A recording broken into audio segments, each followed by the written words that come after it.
Hello guys, स्वागत है आपका इस नए वीडियो में। आज के इस वीडियो में हम देखेंगे वैंगलिन और ऑल सीयर के बीच की इंटेंस फाइट। ये सिर्फ एक नॉर्मल बैटल नहीं है, ये दिमाग और पावर दोनों का टकराव है। इस वीडियो में हम ऑल सीयर की असली पावर भी देखेंगे, जो अब तक पूरी तरह रिवील नहीं हुई थी। लेकिन सवाल ये है, क्या वैंगलिन इतना स्ट्रांग हो चुका है कि ऑल सीयर का सामना कर सके, या फिर ये फाइट उसके लिए ज्यादा भारी पड़ने वाली है? इस आर्क में कुछ अनएक्सपेक्टेड मोमेंट्स भी आएंगे, जो स्टोरी को इंटरेस्टिंग बना देते हैं। मैं इस आर्क को 2 या 3 पार्ट्स में कवर करूंगा, क्योंकि एक पार्ट में सब डिटेल देना मुश्किल है। और कहानी शुरू होती है डीमन स्पिरिट लैंड से। तो चलिए शुरू करते हैं। डीमन स्पिरिट लैंड के ऊपर जो पैलेस पहले सिर्फ इल्यूजन लग रहा था, वो धीरे धीरे सॉलिड होने लगा। ऐसा लग रहा था जैसे वो सीधा किंगलिन के केव से यहाँ शिफ्ट हो गया हो। जैसे ही फ्लावर इंपीरियल कॉन्क्यूबाइन पैलेस से बाहर आई, पूरा पैलेस और उसके आसपास के हजारों पर्पल फ्लावर्स श्रिंक होके एक छोटी सी हेयरपिन बन गए। उसने अपने हाथ बंद किए और हेयरपिन उसके बॉडी में मर्ज हो गया। वो शांत खड़ी थी। उसने एंशिएंट डेविल टाजिया को देखा। आंखों में उदासी थी। इतने सालों बाद सामने खड़े थे, लेकिन एहसास वैसा नहीं था, जैसे सब कुछ सेम हो पर सोल अलग हो। टाजिया की आंखें लाल चमकी। उसने हल्का सा हंसकर कहा कि किंगलिन की 8 इंपीरियल कॉन्क्यूबाइंस सब मशहूर थीं और फ्लावर इंपीरियल कॉन्क्यूबाइंस सबसे ज्यादा। उसने कहा कि किंगलिन मर चुका है और अगर वो चाहे तो उसकी कॉन्क्यूबाइन बनकर कल्टीवेशन फर्नेस बन सकती है। वो बोलते वक्त रिलैक्स्ड लग रहा था, लेकिन असल में वो अलर्ट था। उसे किंगलिन की प्लानिंग से डर था। किंगलिन फ्यूचर कैलकुलेट करने में माहिर था और फ्लावर इंपीरियल कॉन्क्यूबाइन का यहां अपीयर होना क्लियरली किसी प्लान का पार्ट लग रहा था। जैसे ही टाजिया ने मूव किया, डीमन स्पिरिट लैंड हिल गया। स्काई में ब्लैक फॉग फैल गई। उसने हाथ बढ़ाया और फॉग एक जायंट आर्म बनकर फ्लावर इंपीरियल कॉन्क्यूबाइन की तरफ बढ़ी। साथ ही उसके पास खड़ा ह्यूमन शेप्ड क्रीचर वांगलिन पर लॉक करके सीधा उसकी तरफ चार्ज हुआ। उसके मूव करते ही हवा में सोनिक बूम सुनाई देने लगे। मास्टर वॉइड की हालत बहुत खराब थी। उसकी सांसें भारी थी, बॉडी अनस्टेबल थी। चेहरा ऑलमोस्ट इंसान जैसा नहीं लग रहा था। आंखों में मैडनेस थी। उसका सिर्फ एक फोकस था, वांगलिन। सेलेस्टियल क्लाउड कपल ने ह्यूमन शेप्ड क्रीचर और मास्टर वॉइड को ब्लॉक किया, लेकिन दोनों पहले से इंजर्ड थे। मास्टर वॉइड और ज्यादा वायलेंट हो गया जब उसको रोका गया। वांग वेई ने उसको स्टॉप करने की कोशिश की। तब मास्टर वॉइड ने मुंह से काला ब्लड निकाला। वो ब्लड नॉर्मल नहीं था, उसमें अजीब हीट थी और वो नेट जैसा फॉर्म लेकर वांगलिन पर अटैक करने लगा। वांग वेई ने आइस माउंटेन समन की, लेकिन ब्लड ने आइस को मेल्ट कर दिया और पूरा आइस काला पड़ गया। वांग वेई ने वांगलिन को बताया कि ये फर्स्ट हेवेंस ब्लाइट है, बॉडी ब्लाइट। निर्वाणा शैटरर स्टेज पर कल्टीवेटर का बॉडी धीरे धीरे खुद ही कोलैप्स करता है जब तक सोल खत्म ना हो जाए। मास्टर वॉइड का बॉडी ऑलरेडी टूट रहा था, फिर भी वो वांगलिन की तरफ बढ़ रहा था। दूसरी तरफ जब ब्लैक फॉग का जायंट आर्म फ्लावर इंपीरियल कॉन्क्यूबाइन पर आया, उसने कामली रिएक्ट किया। उसकी फिंगर टिप पर एक छोटा स्फीयर बना जिसमें इल्यूजन फ्लावर्स थे। जायंट आर्म टकराकर टूट गया। टाजिया ने फिर स्टार बरियल स्पेल यूज किया। ब्लैक फॉग स्फीयर्स में बदल गई, जो ब्राइट स्टारलाइट एमिट करने लगी। रात होने के बावजूद पूरी जमीन रोशन हो गई। ये किंगलिन के सन, मून एंड स्टार स्पेल का हिस्सा था। फ्लावर इंपीरियल कॉन्क्यूबाइन ने शांत तरीके से कहा कि टाजिया इस स्पेल की असली पावर नहीं दिखा सकता। उसने 9 एनर्जी बॉल्स क्रिएट किए जिसमें सोर्स ओरिजिन एनर्जी थी। वो उसके आसपास फॉर्मेशन में घूमने लगे। जब स्टारलाइट नीचे आई, वो उस पर गैदर हो गई। उस जगह की रोशनी और इंटेंस हो गई। इसी वक्त डीमन स्पिरिट लैंड के बाहर वर्मिलियन बर्ड का ट्रू स्पिरिट और vermilion bird divine sect seal को तोड़ने में लगे थे। आखिरकार सील क्रैक हो गया। Sky layer by layer collapse होने लगा, जैसे कोई आर्टिफिशियल कवरिंग टूट रही हो। उसकी जगह रियल स्टारी स्काई दिखने लगा। वर्मिलियन बर्ड डिवाइन सेक्ट पहुंच चुका था। अब सिचुएशन सिंपल फाइट से बढ़कर कुछ और बन चुकी थी। जैसे ही डीमन स्पिरिट लैंड का स्काई कोलैप्स होने लगा और वर्मिलियन बर्ड डिवाइन सेक्ट की प्रेजेंस फील होने लगी, सिचुएशन कंप्लीटली चेंज हो गई। इसी मोमेंट पर पहली बार ऑल सीयर ने हल्का सा फ्राउन किया। अब तक सेलेस्टियल एम्परर केव के अंदर जो कुछ भी हुआ था, सब उसकी कैलकुलेशन के अंदर था। उसने हर मूव एंटिसिपेट किया था। वो जानता था कि ये केव सिंपल जगह नहीं है। हर लेयर, हर ट्रैप, हर इवेंट के पीछे चिंगलिन के प्लान्स छुपे हुए हैं। और यहां एंटर करना मतलब इनडायरेक्टली चिंगलिन के साथ एक साइलेंट बैटल शुरू करना। ये सिर्फ पावर का क्लैश नहीं था, ये प्रेडिक्शन का वॉर था। ऑल सीयर के लिए ये एक रेयर अपॉर्चुनिटी थी। अगर वो चिंगलिन के प्लान को तोड़ देता, उसका डाव हार्ट नेक्स्ट लेवल पर पहुंच जाता। अगर फेल होता तब भी उसे समझ मिलती। लेकिन प्रॉब्लम तब शुरू हुई जब वोंग लिन ने पहली बार वर्मिलियन बर्ड अवेकनिंग की। वो ऑल सीयर की कैलकुलेशन के बाहर था। फिर सेकेंड अवेकनिंग, और उस मोमेंट से अनप्रेडिक्टेबल वेरिएबल्स मल्टीप्लाई होने लगे। अब स्काई कोलैप्स हो रहा था, सील टूट रहा था। ये उसके एक्सपेक्टेड फ्लो से अलग था। ऑल सीयर ने गहरी सांस ली। अब उसे पर्सनली एक्ट करना पड़ेगा। उसने आंखें बंद की। उसके बॉडी से 7 कलर्ड लाइट निकली, फिर ग्रे ऐड हुआ, टोटल 8 कलर्स। और फिर उसके सामने 8 अवतार्स खड़े थे, हर एक अलग रोब कलर में, हर एक का aura slightly different. Grey robed all seer सबसे कंपोज्ड लग रहा था। वो सब इंस्टेंटली स्कैटर हो गए।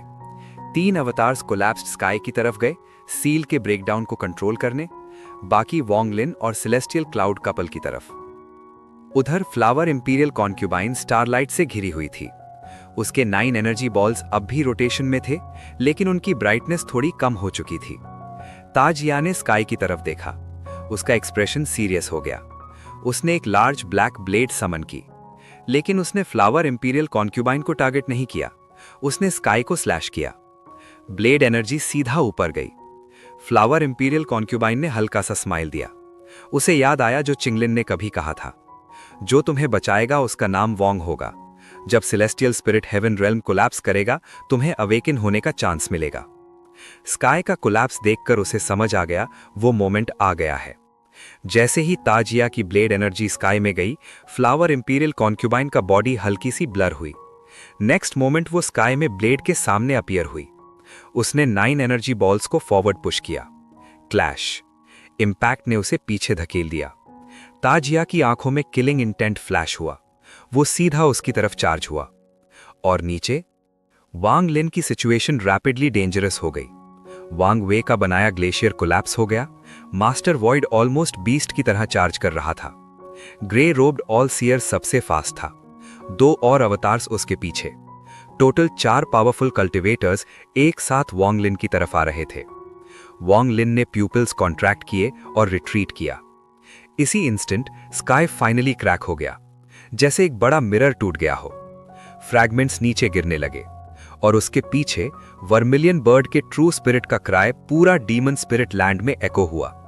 लेकिन वोंग लिन के पास ऊपर देखने का टाइम नहीं था। रिट्रीट करते हुए उसने सडनली एक फेमिलियर पावर फील की।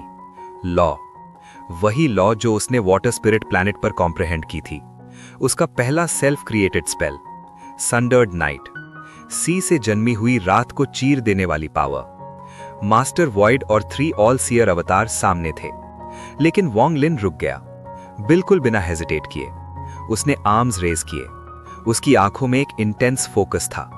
जो लॉ ऑफ ओरिजिन स्काई से एंटर हुआ था, वो जैसे अट्रैक्ट होकर उसकी तरफ रश हुआ। उसका माइंड एक स्ट्रेंज स्टेट में चला गया।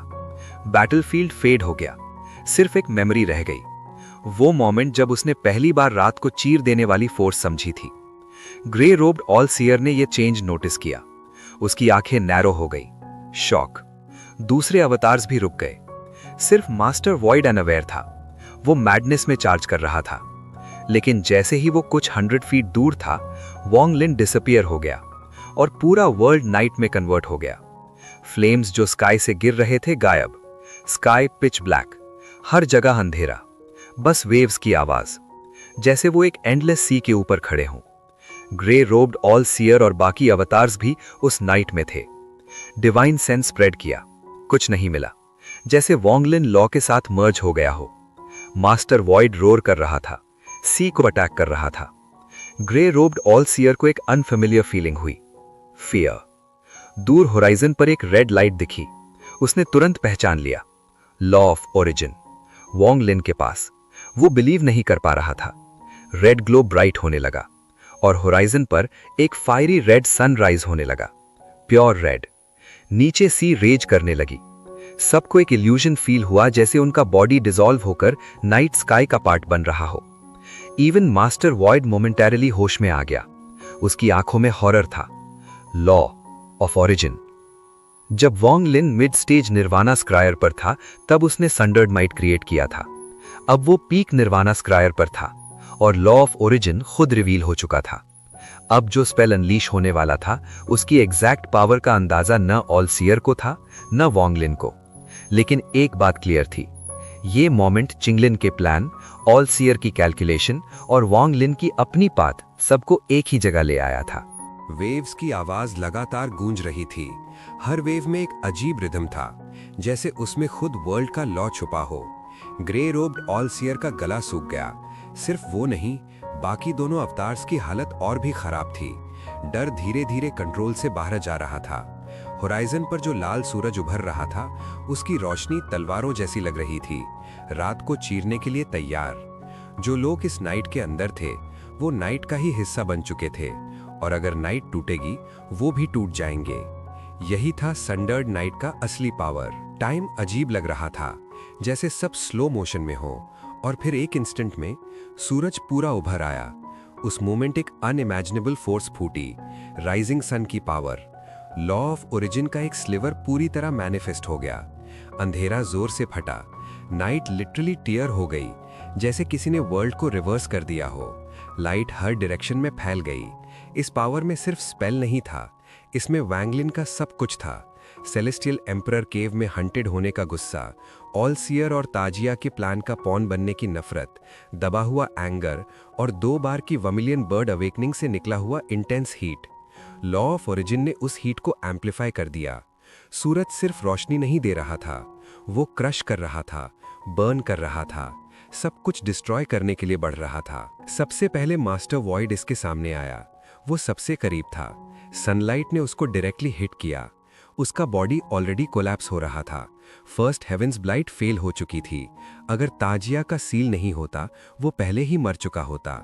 जैसे ही लाइट उस पर पड़ी, उसकी टांगें मिस्ट बनकर बिखर गईं, और वो मिस्ट तुरंत सनलाइट में डिसॉल्व हो गई। उसे दर्द महसूस नहीं हो रहा था, सिर्फ एक चीज थी, डर और डिसबिलीफ। उसके आईब्रोज के बीच का एंशिएंट डेविल मार्क भी एक सेकंड टिका, फिर वैनिश हो गया। वो चिल्लाया, बॉडी पीछे हटने की कोशिश कर रही थी, लेकिन ये वर्ल्ड अनलिमिटेड था। अगर नाइट खुद एस्केप नहीं कर सकती, तो मास्टर वॉइड कैसे करेगा? सनलाइट उसके पीछे चली, पियर्स किया, और उसका बॉडी कंप्लीटली वैनिश हो गया। Master void, peak nirvana शैटरर, alliance का हाई स्टेटस एल्डर, एक इंस्टेंट में खत्म। रीइंकार्नेशन साइकिल से बच नहीं पाया, हेवेंस ब्लाइट से बच नहीं पाया, अपने एक्शंस के रिजल्ट से बच नहीं पाया। एक मोमेंट और सब खत्म। लाइट रुकी नहीं, वो सीधा ग्रे रोब्ड ऑल सीयर और बाकी अवतार्स की तरफ बढ़ी। ग्रे रोब्ड ऑल सीयर को लगा जैसे उसका बॉडी टुकड़ों में फट रहा हो। सिर्फ फिजिकल बॉडी नहीं, उसका इंडिपेंडेंट ओरिजिन सोल भी टियर हो रहा था। वो पहली बार genuinely life and death crisis feel कर रहा था। उसने रोर किया, ओरिजिन एनर्जी फ्लड हो गई, वो स्लॉटर एनर्जी में कन्वर्ट हो गई। कोल्ड वायलेंट किलिंग इंटेंट ने स्काई कवर कर दिया, जैसे फियर्स ड्रैगन सन की तरफ दौड़ रहे हों। साथ ही येलो रोब ऑल सीयर ने अपना स्पेल एक्टिवेट किया। वो स्टॉर्म जैसा रोटेट हुआ, डार्कनेस में येलो रिपल्स आए। हेवनली फेट फिंगर डिसेंड हुई, जायंट फिंगर जो मॉर्टल्स को झुकने पर मजबूर कर दे। उसका टारगेट सूरज, वो सूरज को डिस्ट्रॉय करना चाहता था। पर्पल रोब डॉल सीयर ने सील बनाया। पर्पल मिस्ट निकली, नाइट के साथ फ्यूज हो गई। उस मिस्ट से काउंटलेस डिस्टॉर्टेड फिगर्स निकले, वो लोग जो हेवनली फेथ सेक्ट में सालों से डिवावर किए गए थे। एंग्री घोस्ट्स, वो सब सूरज की तरफ भागे, लेकिन सनलाइट ने उन्हें इंस्टेंटली बर्न कर दिया, जैसे पतंगे आग में घुसते हैं। पर्पल रोब डॉल सीयर को नाइट से बाहर फोर्स कर दिया गया। उसने ब्लड स्पिट किया, आंखों में एक्सट्रीम टेरर था। हेवनली फेट फिंगर भी सूरज तक पहुंचने से पहले ही बर्न होने लगी। पॉप साउंड्स आए, फ्लेम स्प्रेड हुई, और फिंगर कोलैप्स हो गई। येलो रोब डॉल सीयर ने ब्लड कॉफ किया। उसने समझ लिया, लॉ ऑफ ओरिजिन, सब लॉज का सोर्स। ग्रे रोब डॉल सीयर की स्लॉटर एनर्जी भी सर्वाइव नहीं कर पाई। सनलाइट ने एक एक स्ट्रैंड को टियर कर दिया। उसका फेस पेल था, लेकिन आंखों में मैडनेस थी। वो जानता था, अगर अब फुल पावर यूज नहीं की तो वो मर जाएगा। उसने सील बनाया, अपने बॉडी पर पॉइंट किया। पॉपिंग साउंड्स आए, आंखें लाल हो गईं। फोरहेड से एक क्रिम्सन ब्लड सोर्ड निकली। ये उसकी स्लॉटर कल्टीवेशन का रूट था, source of killing intent. Blood सोड लाइटनिंग की तरह सूरज की तरफ दौड़ी। येलो रोब्ड ऑल सीयर में भी लास्ट मूव किया। उसका बॉडी ट्रांसफॉर्म होने लगा। हेड थंब बन गया, आर्म्स फिंगर्स बन गए, बॉडी पाम बन गया, एक जायंट हैंड फॉर्म हो गई, हेवनली फेट फिंगर से भी ज्यादा पावरफुल। वो सूरज को पकड़ने के लिए हाथ फैला रहा था। पर्पल रोब्ड ऑल सीयर भी रुका नहीं। हजारों आफ्टर इमेजेस उसके पीछे अपीयर हुई, हर एक अलग, जैसे हर एक उसका ऑल्टरनेट सेल्फ हो। जैसे जैसे वो सूरज के पास गया, हर शैडो उसके अंदर मर्ज होती गई। उसका ऑरा रैपिडली इंक्रीज हो रहा था। अब तीनों ट्रैप्ड बीस्ट्स की तरह फाइट कर रहे थे। उनके पास एक ही ऑप्शन था, या तो इस सूरज को तोड़ दो या फिर इस राइजिंग सन के साथ खुद भी खत्म हो जाओ। और इस सब के बीच में वैंग लिन कहीं दिख नहीं रहा था, लेकिन उसकी विल पूरी नाइट और राइजिंग सन के अंदर मौजूद थी। आज के लिए बस इतना ही। नेक्स्ट वीडियो बहुत ही इंटरेस्टिंग होने वाली है, तो नेक्स्ट पार्ट के लिए जल्दी से चैनल को सब्सक्राइब कर लो। मिलते हैं नेक्स्ट वीडियो में, तब तक के लिए बाय।